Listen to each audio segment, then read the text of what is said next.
Morjesta. Tänään olisi tarkoitus askarella balansointi tämmöiseen Winstoniin 40 ampeeritunnin akkuun.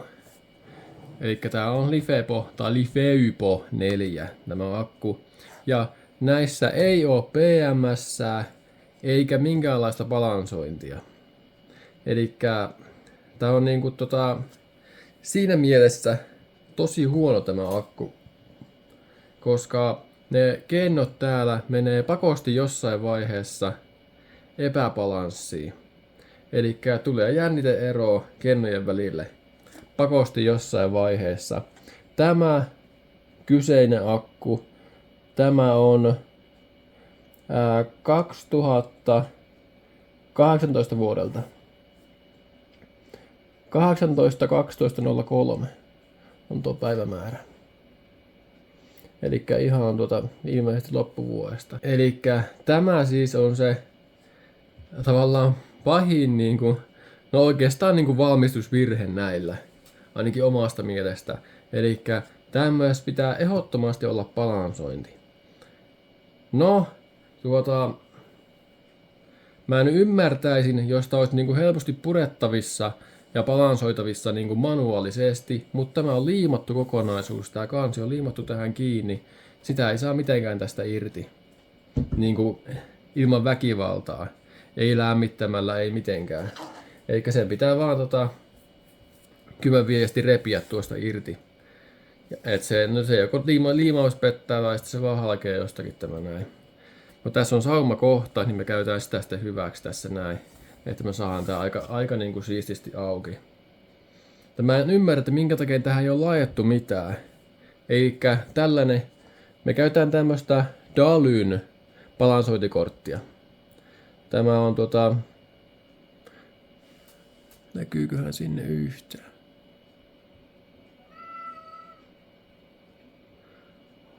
Tämmönen perushalpis, onko tää nyt 10 euroa? Suurin piirtein maksava tämmönen 4S Li-ion kautta Lifepo 4. Tämmönen balansointikortti 1 ampeerin. Elikkä tämmöisiä balansointikortteja. Näitä saa tosi heikkotehoisia ja sitten saa aika tehokkaitakin. Mä nyt päädyin tämmöiseen 1 ampeeri tehoiseen. Elikkä tuo riittää tämmöiselle 40 ampeeritunnin akulle aivan hyvin, että se balansoi ja kennot kohtuu nopeasti. Eli jos tänne laittaisi jonkun perus PMS:n, eli tähän sais kyllä, mä oon tämmösen yhden purkanut jo ja mä katoin, niin tänne olisi tilaa pistää just ohkanen PMS tänne näin, tän kanne. Tähän vaan sorvais aukon tähän kanteen ja sen saisi tavallaan upojattua tuonne sisälle, ettei sitä ei näkisi edes ollenkaan. Tänne saisi tehtyä semmosenkin niin.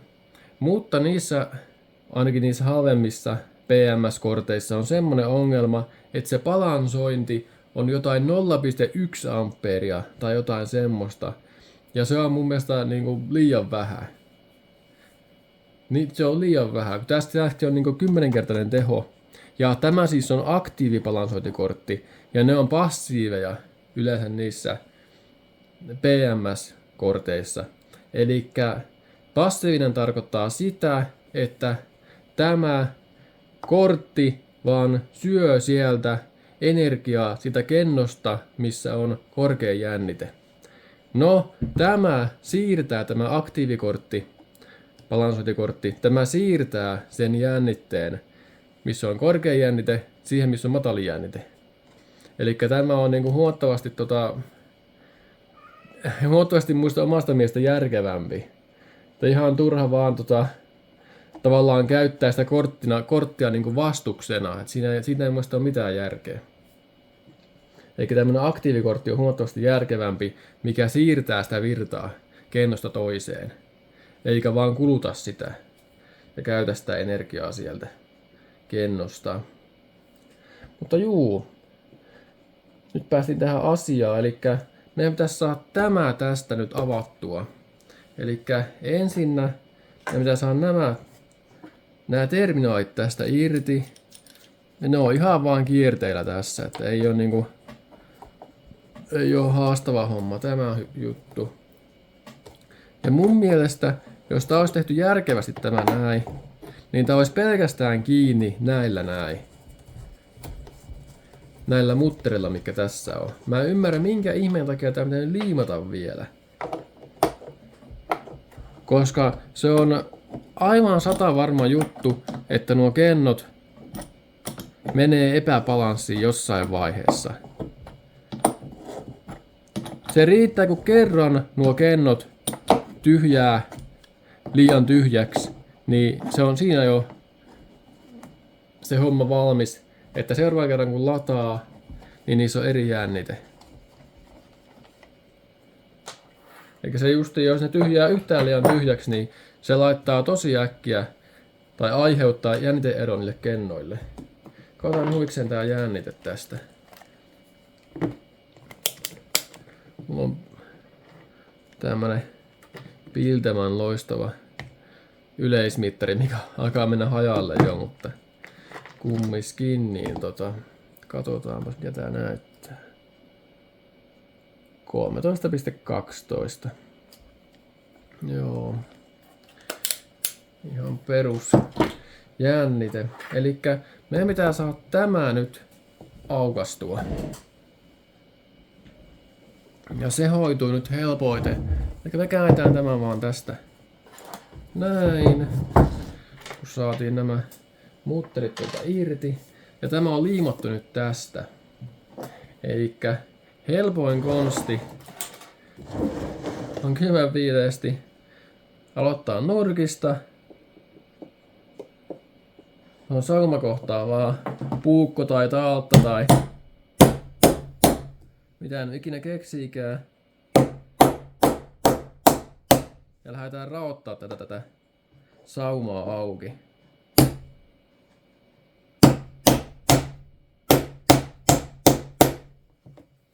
Eikä näin me saadaan tuo liimaus tosta irrotettua. Ja tähän ei tosiaan mikään lämmitys tai mikään auta. Mä kokeilin, kun mä ekaa kertaa tämmösen puriin. Mä kokeilin lämmittää. Ja liima oli liian tujua vaan, että sillä ei kerta kaikkiaan vaan että se liimaus ei vaan pettänyt sieltä. Oli liian hyvä lämmönkesto siellä. Ja tänne vaan jatketaan samalla systeemillä.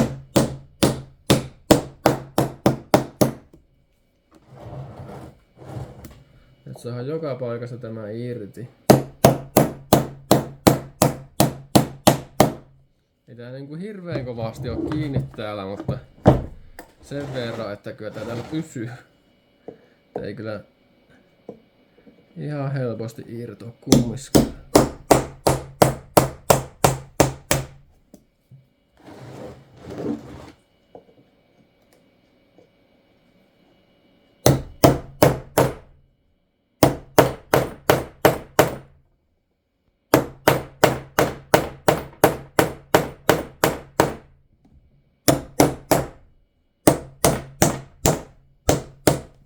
Tämä täällä on alkaa olla aika lujaa täällä.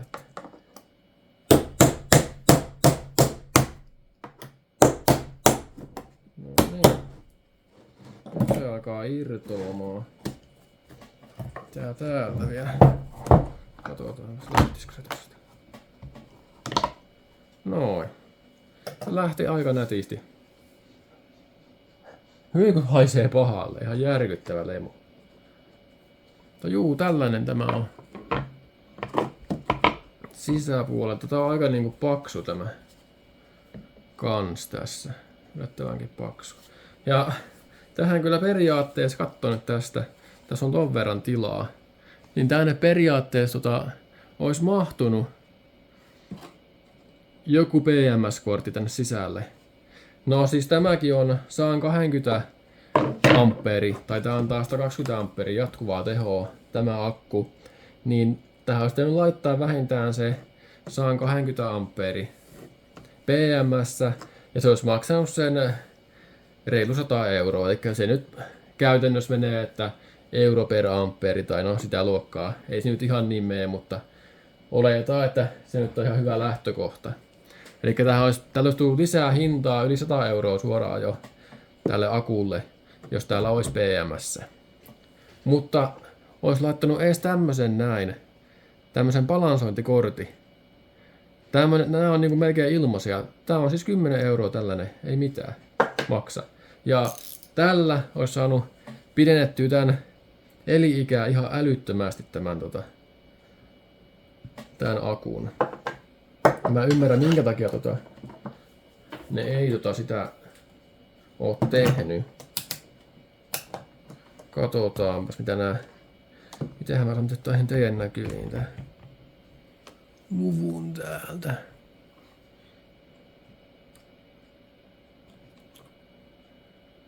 Kolme, 2, 8.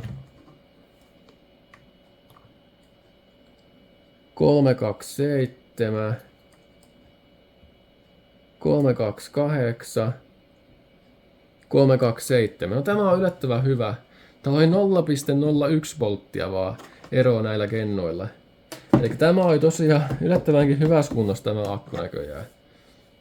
Kun vertaa jotain, tai sitten mikä muuta hajosi, niin mulla oli yksi kenno täällä 0 voltissa. No tämä tosiaan oli yllättävänkin hyvin pitänyt nuo jännitteet, että ei ollut mennyt miksikään niin tämä. Aika jännä. Täällä näkyy nuo päiväykset, jota on 11-18 on nuo kennot tehty. Marraskuussa 2018 näköjään. Thunder Sky Winston. Mutta juu, tehdään tämmönen homma, että me laitetaan tää balansointikortti tänne seuraavaksi. Elikkä meidän pitää laittaa tää johotus tänne eka. Tän mukaan tulee tämmönen johtosarja. Ja mä toin tänne tämmöset liittimet vaan. Nämä on M8 ja nämä on M6 nuo, mutta ei nyt ollut muita liittimiä tuonne noin, niin mä laitan noita nyt sitten ja tää tulee suurin piirtein tohon keskelle sitten. Mä ajattelin se askarella. Teen vaan reijän tähän kanteen. No joo, katsotaan nyt miten tää menee tämä kortti tänne. Elikkä täällä on nyt 5 kappaletta niitä johtoja ja 1 on musta. Elikkä me aloitetaan aina tästä mustasta johosta. Kun laitetaan PMS tai balansointiin tai mitä vaan. Täällä näkyykin tää ohje.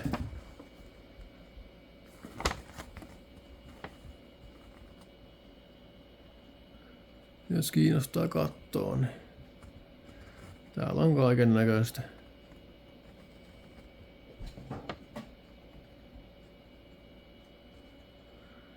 Tietoa sun muuta. Mutta juu, otan tätä tästä laittamaan. Elikkä tämä ei saa olla kytkettynä, tää balansointikortti, tähän johtosarjaan. Elikkä se kannattaa ottaa huomioon tässä. Ja me lähdetään liikkeelle täältä miinuksesta. Ja se miinus tulee ihan tänne vaan. Nää on 10 millisiä nämä. M6-pultit ihan perus. Säällä.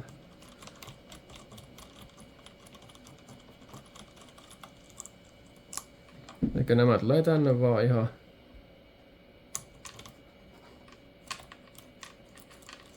jotenkin näin. Tässä pitää ottaa sellainen juttu vaan huomioon, että tuo kansi, mikä tähän tulee, tämä kansi, se puristuu niinku tähän kohtaan, tai ne mutterit, mikä tähän tulee, ne puristaa sen tästä kohtaa. Elikkä tämä liiti, mikä tänne laittaa, sen pitää laittaa väärinpäin, että se mahtuu tänne. Et siinä on sellainen juttu.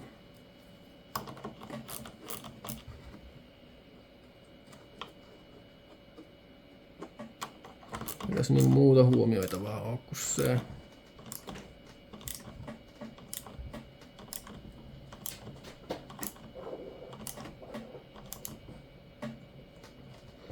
Nämä kannattaa pistää aika kireelle nämä. Sitten me jatketaan tähän ensimmäisen kennon plussaan. Eli tähän tulee tuo seuraavasti tää kakkosjohto. Se tulee tänne. Se tulee niinku tähän kohtaan sitten. Ja nämä tulee sitten aina plussiin, niinku näiden värien mukaisesti. Elikkä tätä on aika hankalaa saada niinku väärin kytkettyä. Toki kun mä oon näitä aika paljon laittanut, niin tämmöisiä balansointihommia ja PMS-kortteja ja kaiken näköisiä, niin no ton voi ottaa tosta noin, kun siellä ei ole mitään vastas. Joo, siellä ei ole mitään vastasta ja näin. Niin mä pistän sen tohon noin.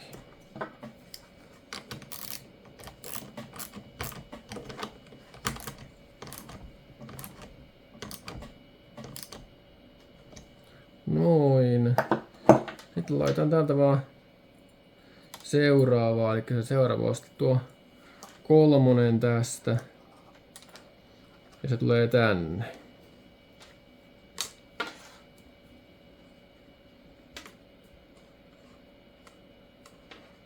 Tuolta tänne.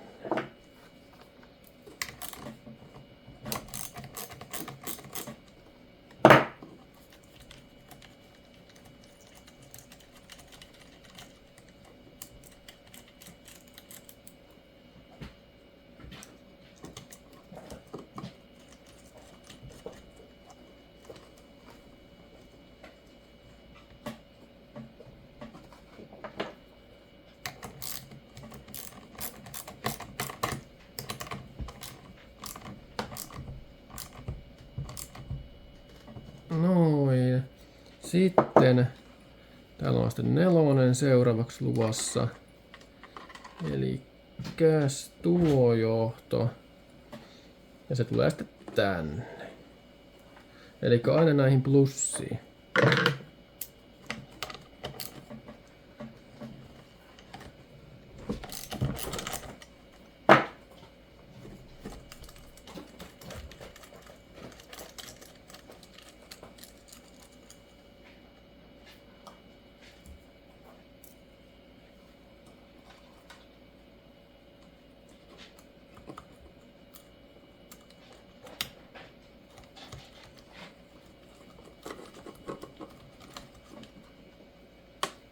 Katsotaan, että menee miten järkevästi täällä. No johon ne kyllä no aika hyvin menee. Ja täällä liikkuu tosi pienet ampeerit niinku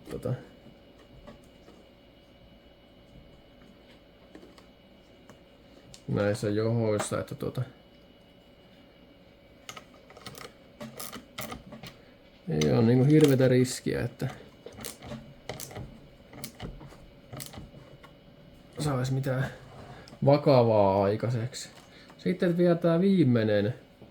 Eli tämä tulee tähän terminaaliin sitten jo tänne.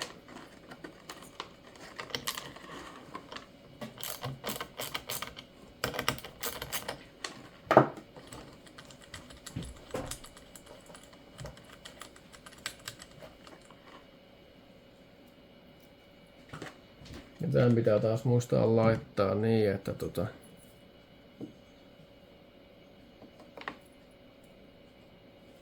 tää itse meidän liitin tässä on tiellä.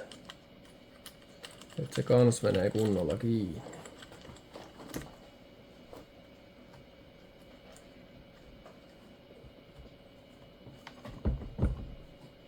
Noin.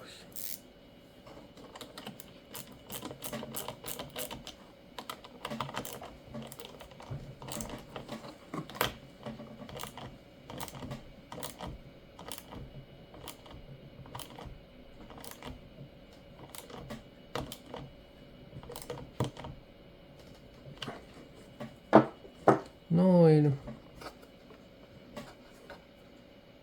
Nyt se näyttää ihan hyvältä.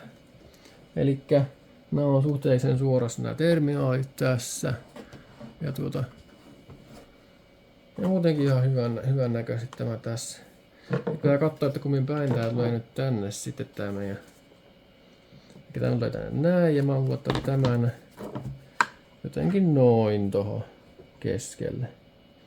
Eli mä ajattelin tehdä sillä lailla, että mä teen tähän vaan kylmäviestin reijään.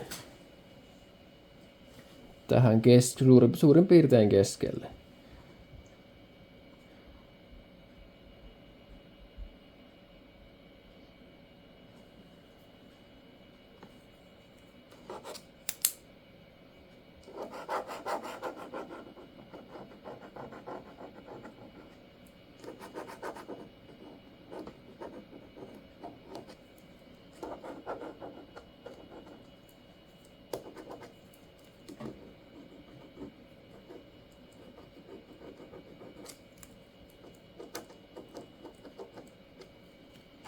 Noin. Siinä meillä olisi niin kuin suurin piirtein tuo siihen piirrettynä. Sitten mä leikkaan tosta vaan palaan seuraavaksi irti. Eli mä poraan tuohon vaan 4 reikää ihan tästä vaan. Sitten mä kuviosahata jolla sitten leikkaan tosta nuo palat pois. Mutta mä äsken tekee sen tossa pihalla, että mä täällä alas sotkea kumminkaan sisällä hirveästi.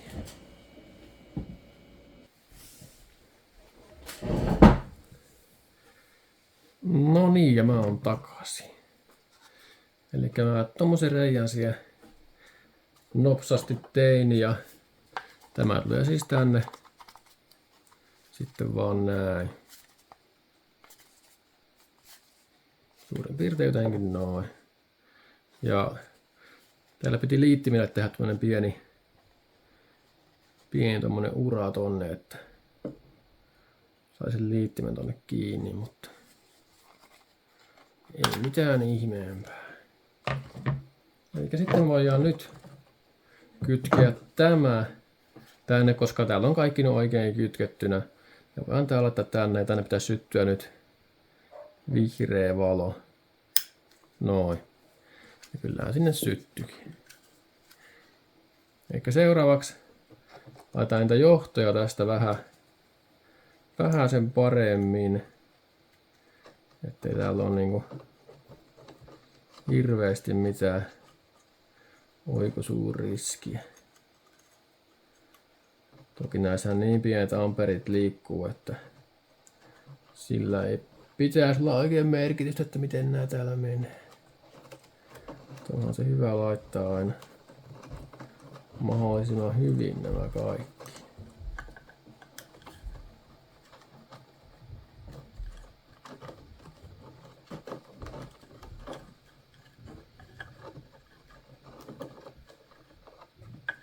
Tänne voisi laittaa pienen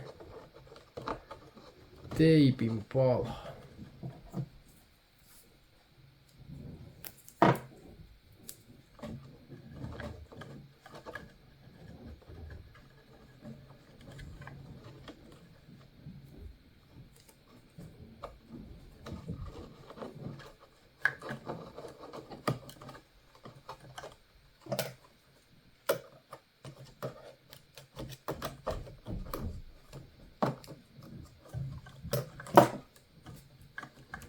Noin, sitten katsotaan, saadaanko tämä tänne vielä hyvin laitettua.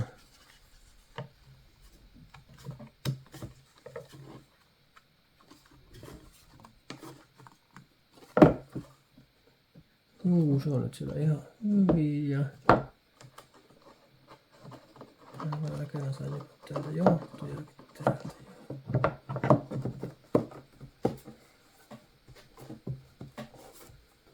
Noin.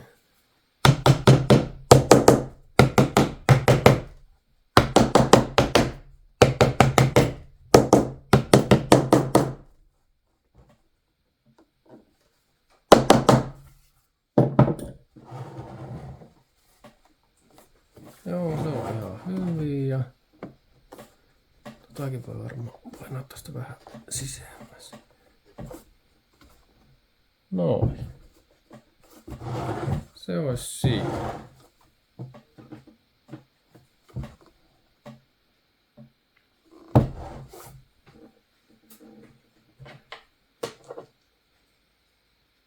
Sitten vaan nämä kiinni täältä.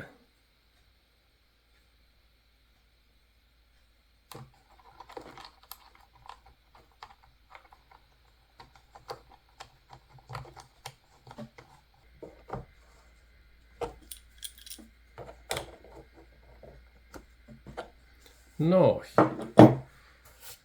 Ja näin mä uskon, että me saatiin tän akun elinikä tuplattua tämmöisellä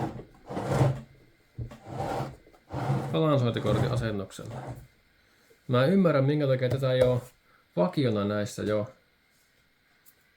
Mutta se oli kyllä hyvä, että mulla oli niin pieni jänniteero noilla kennoilla, vaikka tää on niin vanha tämä akku, mutta tää on ollut mulla vaan sähköperämoottorilla käytössä, sähköperämoottorin kanssa, ja tää ei oikeastaan ikinä ole päässyt alle 13 volttia, justiin tämä akku.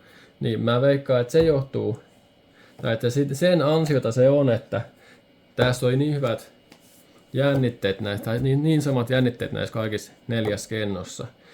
Pitäisikö meidän huvikseen purkaa toinen tämmönen vielä ja katsoa siitä, mikä on ollut vähän rajummassa käytössä, mikä mulla on autossa ollut. Haetaanpa se tähän ja katsotaan sitä jännitteet. Mä pistän siihen tämmöisen samanlaisen kortin joka tapauksessa sitten jossain vaiheessa, niin katsotaan siitäkin sitten ne jännitteet. Niin katsotaan nyt saman tien, mua ei kiinnostaa nähdä, että onko niissä sitten enemmän heittoa jo.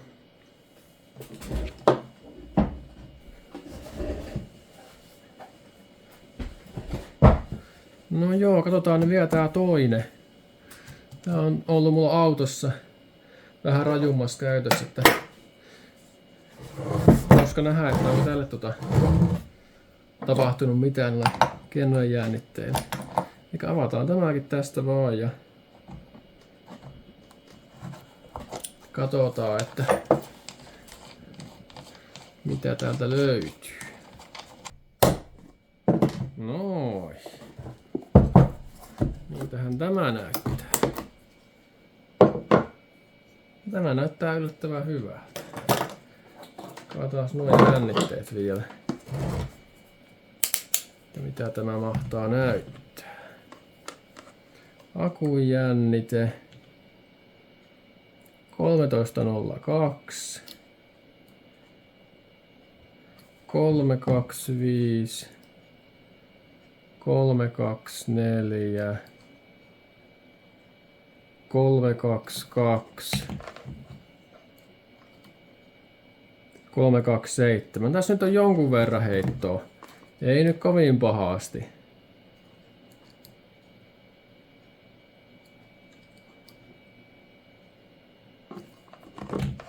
,05 volttia. Nyt ei ole vielä mikään hirveän paha, mutta kumminkin jotakin.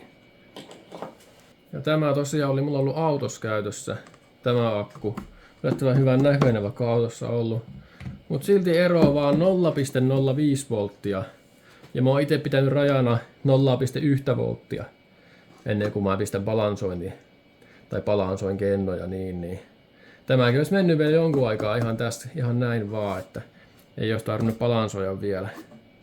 Mutta joo, laitan tähänkin se kortti jossain vaiheessa, niin on hyvä. Hyvä akku taas. Menee monta vuotta.